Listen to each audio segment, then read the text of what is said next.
Welcome everyone, Christine here with a discussion about Total War Warhammer 3 Immortal Empires. And in this particular video, I am just going to cover the various races that people would like to see in future DLC. I couldn't fit quite all of them inside the video, but I did go with the more popular choices that do exist out there. So, going over this, and I'm using the extended Immortal Empires mod to showcase this. In the lowest priority, it would be Ind and Koresh. So you have Ind over here in this particular mod. So what people would like to see is for this particular portion of the map to be expanded. Maybe we'll get that all the same, regardless of what Creative Assembly decides to do in terms of racial packs. But people would really like to see this part of the map expanded and to have Ind as a playable race. About 10% of people that voted in the poll. Now, it is likely based on the leaks that Legend of Total War has talked about that is exactly what we're kind of going to get in the next DLC. That's going to be quote-unquote cafe focused, but it's going to include the Tigermen, which are associated with Ind. So that is possibly what is going to happen. And then, of course, you also have the Monkey King, who may have a campaign over here in this area, or may have a campaign over here in the area called the Hinterlands. The second most unpopular race, if you will, or the second on the list that I want to talk about, is Koresh. Now, what does Koresh have? Well, it has Skaven, of course. It has Lizardmen. It has Beastmen. And it has Nagas. So you could talk about Koresh from the perspective of, like, you know, some unique stuff with the Lizardmen, a new race with the Nagas, or just a combination of all of that. Whether or not we'll get Nagas in any way, shape, or form in Total War Warhammer 3, that is a subject of some debate. But if they were to be added, it would make sense to add them in Koresh. And this is also an area that Creative Assembly could also expand going forward with Warhammer 3, at least to a certain extent. Maybe not quite this much, though I don't really see necessarily a big problem with them doing so, for the record, adding this level of settlement. So this would add so many more possibilities for so many campaigns if they just expanded the map, and not just, you know, like a Bretonian faction for whatever reason. Like, diversity, people do care about that, but yeah, we do get some Lizardmen as well.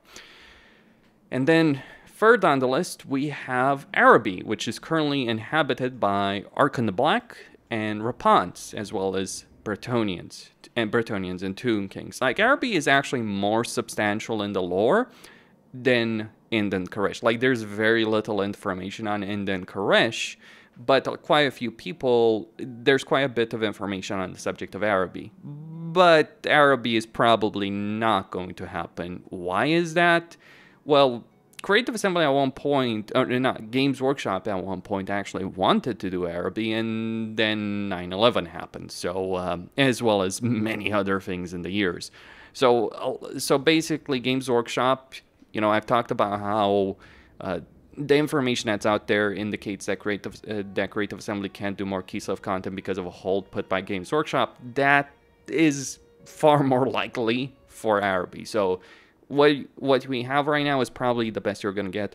And I think, like, you need to expand the map in order to fit more factions, to have a proper race pack, as opposed to just, you know, just a couple of settlements over here. Because there's only 2 provinces of Araby over here in the game as it is. I think, like, Immortal Empires being expanded, like just increasing the map size, not necessarily on the size of the old world, but just increasing map size would certainly work. We know the engine can handle it. If anything that old world has proven is that we can actually have greater distances between settlements, and the game engine can handle it. The performance impact of something like the old world is not necessarily that significant. Now, of course, Old World doesn't have the same level of detail that the regular maps have.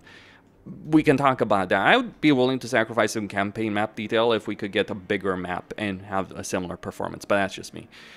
Then the third thing that people would like to have is Nippon, or Japan. You know, Cafe is the name for China, just gonna point that out, a obscure name, a more obscure name. But Nippon, yeah, that's the name of Japan. So you would have sea elves as they're represented over here. So you would have sea elves, though in this case we also have dark elves because reasons. That is an impressive model. Like, really, damn.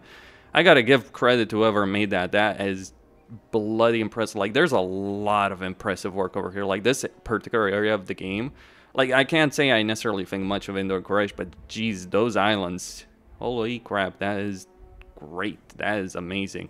And who knows, maybe the eastern colonies would be more relevant. But yeah, people would like to see Nippon.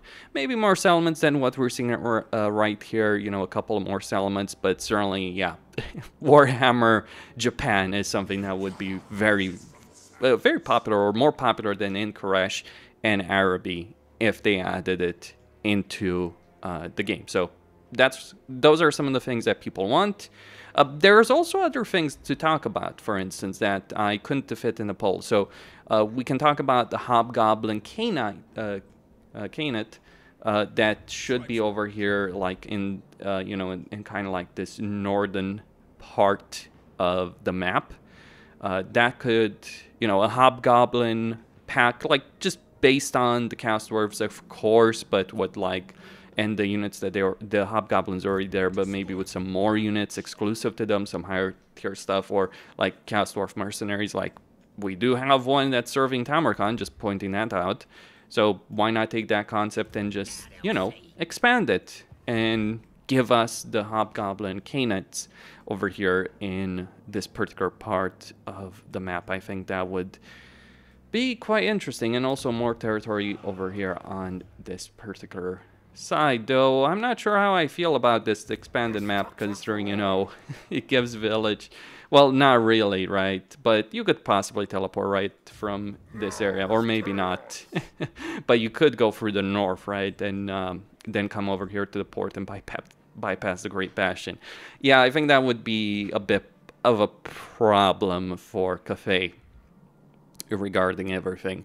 Still, just some ideas to talk about over there, like what some people want. So you've got the Hobgoblin Canates as well, like you got the Nagas, and there's also more things as well that could certainly be added, like Amazons, potentially in Lustria. Like, there's so many ideas, but the thing is about those kind of things, like, there's very little information, so you gotta understand Creative Assembly would have to put in a lot of effort together with the Games Workshop to actually deliver on this. I mean, certainly, like, with Araby, they could do it easier, but with Nippon, with Ind and Quraysh, there's barely any lore written about them.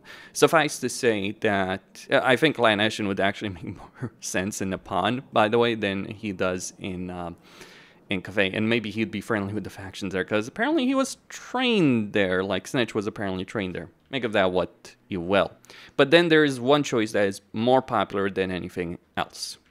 And then finally, at number 1, by far and away with over 50% of the votes, the others got 10% with the exception of Nippon, which is close to 20%, but at 50% you have the Dogs of War and the Southern Realms, which are, by the way, two different things. Dogs of War are the mercenary groups of the Warhammer world, whereas the Southern Realms are the nations of Estalia, Tylea, and the Border Princes. That is the situation. Scrag over here has wiped out the Border Princes, as you might expect. Now, we know this is happening, and I'm guessing CA has decided to combine them, as have many players as well in their mods. Like, this is Katap's Southern Realms.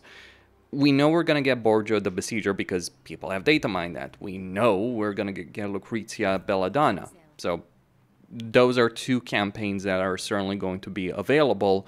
Though I think like there's so many more opportunities for campaigns in the game that could genuinely be interesting with Dogs of War. Like with Estalia and Tylea. I think like we got to discuss the issue of map expansion, because right now you got to feel for Ernest. I just wiped her out on turn 1 in this particular campaign. And well, Scrag is next. I might want to pay a visit for the Tomb Kings. Mods aside, right, it's been very popular though for people to mod these factions into existence. I think like in terms of racial mods, this is one of the most popular one out there. Making that clear, and we see it in the poll results. Like, if there is a race pack, and to be certain, people care more about existing existing lords and races and updates to that. They care about fixing fundamental issues as they care about DLC. But this is something that would work quite well, especially if there was some kind of map expansion. Got a feel for Mogre over here. Also got wiped out on turn 1, and I would not want to play a Nigga Claw campaign in this particular situation. That would be, well, that would certainly be interesting. Although it probably would be better in some ways because it would give you opponents to level up against, and you wouldn't have Mogre destroying all of his Thalia, so you could expand there conceivably and not have to deal with Belegar. But yeah, some issues that come with that, as well as some many issues that do come with that. But lots of possibilities over here in the Dogs of War campaign. And something we know CA is doing, people have wanted, and we're going to get it. How exactly they're going to do it, I certainly hope they're not going to be horde armies, but it kind of feels weird for mercenary groups to, you know, control territory. Just my perspective on that, or to control vast swaths of territory, so maybe some hybrid faction. I guess we will find out with respect to that. Let's see what CA does decide to do. We just know it's coming. We don't know how they're going to do it. We know that there's going to be units like Pikemen. By the way, a fun fact about the Pikemen that the Southern Realms have as a mod, they actually have armor. Imagine Imperial Halberdiers with armor. Yeah, wouldn't that be something, having a good, strong front line that you would actually want to use as the Empire? You know, something that Kislev and Cathay do have. Hell, something that the High Elves have as well. It's worth pointing out that of the Order-Tide races, with the exception of Bretonia, for very obvious reasons with Bretonia, but the Empire is the only one that doesn't have a good, solid front line that can hold very well. I mean, you get things like Eldred's Guards and limited capacity, but yeah, that's just limited capacity situation. Regardless of that, it would be fun. I think it would be interesting. It depends on how CA manages to do it. Like, I think just adding a couple of races right now wouldn't... Like, they could really go with the objective campaign. They could revamp the mercenary system, make that more interesting. Because, yeah, we have a mercenary contract system for ogres, and it's pretty rubbish, I gotta say. Like it's almost never worth interacting with. But I think they've shown with Malachi's campaign that you can have objective-based campaign mechanics that can work very well and be very interesting. So maybe something similar to that, though obviously in a different way, as opposed to focusing on improving war machines. Maybe about, you know, your mercenary reputation. The more reputation you have for completing, you know, objectives, contracts, the better contracts you'll get in the campaign.